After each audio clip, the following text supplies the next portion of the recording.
Joining me now, Greg Bluestein, political reporter for the Atlanta Journal-Constitution, MSNBC political contributor, and author of Flipped, How Georgia Turned Purple and Broke the Monopoly on Republican Power. And Rick Wilson, co-founder of the Lincoln Project, author of Everything Trump Touches Dies, and former Republican strategist. Thank you both for being here. Greg, you wrote a piece in the AJC about one of the few Republicans to condemn Walker. That's Georgia Lieutenant Governor Jeff Duncan. In an interview with CNN, he said that Republican officials in Georgia are rattled by Walker's history of violent behavior and pattern of lies. So, Greg, do you think if more of these officials spoke out, they could influence the results of the midterm election? You know, they could, right? We heard from senior national Republicans that they're standing by him because they have no other option, really, from their point of view.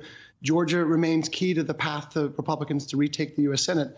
And so they're kind of pot committed right now in gambling parlance.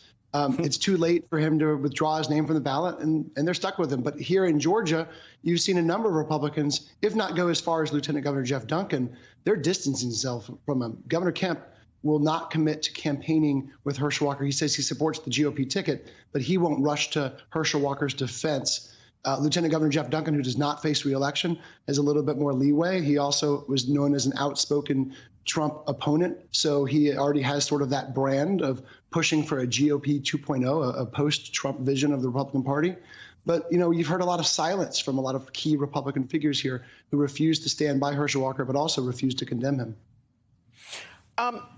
I'm going to stick with you one more question here, Greg. A recent poll still shows that this is a tight race between Senator Raphael Warnock and Walker after these recent allegations. My question is, you're the man there on the ground in Georgia. Why is this race even close?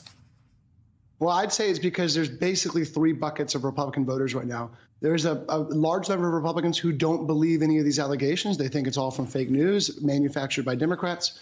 There's a significant number of Republicans who actually believe the allegations, but think that control of the U.S. Senate is first and foremost. It's their paramount concern. So they're willing to vote for him, even if it means voting for someone who is a hypocrite, is a liar, exaggerates.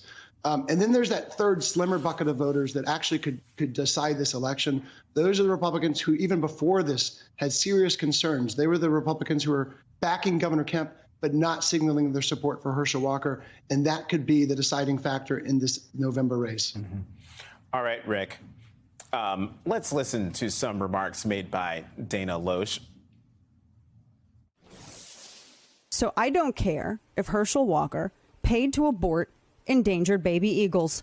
I want control of the Senate. If the Daily Beast story is true, you're telling me Walker used his money to reportedly pay some skank for an abortion, and Warnock wants to use all of our monies to pay a whole bunch of skanks for abortions. So leave aside the pejorative she just used. I mean, she's totally stating the obvious here. But the question is, are these the true values of the current Republican Party? Because after all, Senators Scott and Cotton are going to go campaign for Walker. I mean, Jonathan, we need to stop saying the phrase "the quiet part" out loud. It's out loud. True. All of it's out loud now.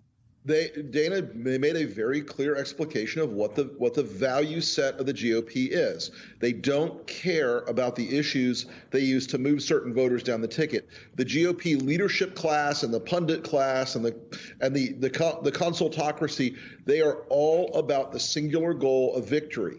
It doesn't matter what Herschel Walker did. He could have killed somebody in broad daylight, the proverbial Fifth Avenue thing, and they would make an excuse for it but our judges, we have to have this. We have to have, enough people to pass Mitch's next tax cut. They will absolutely support anyone who gets the nomination of the party. That sort of party loyalty is both powerful and brittle. Because at some point you will reach a threshold, a moral ceiling where people go, no, I can't do this. We saw it in 2020. That's what our group tried to activate in 2020, of that sliver of Republicans, that handful, 3 to 8%, who just said, I can't be a part of this. I think there are voters in Georgia who believe that.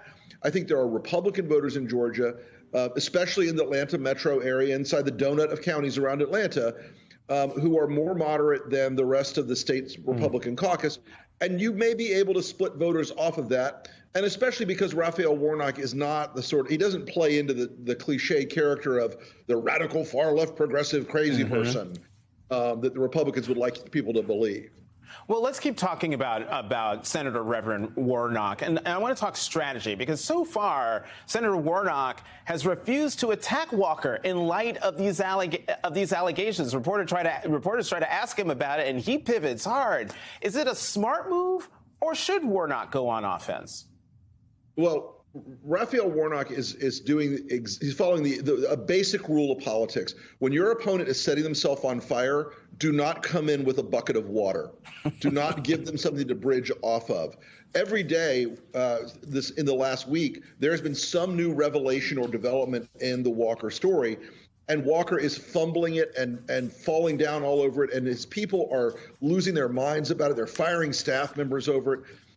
Let it play out. Let it keep going, because Walker is the gaffe machine that, every day he gives you a new gift. Let it play out. He's eating up the news cycles on defense every day and explaining things that happened every day.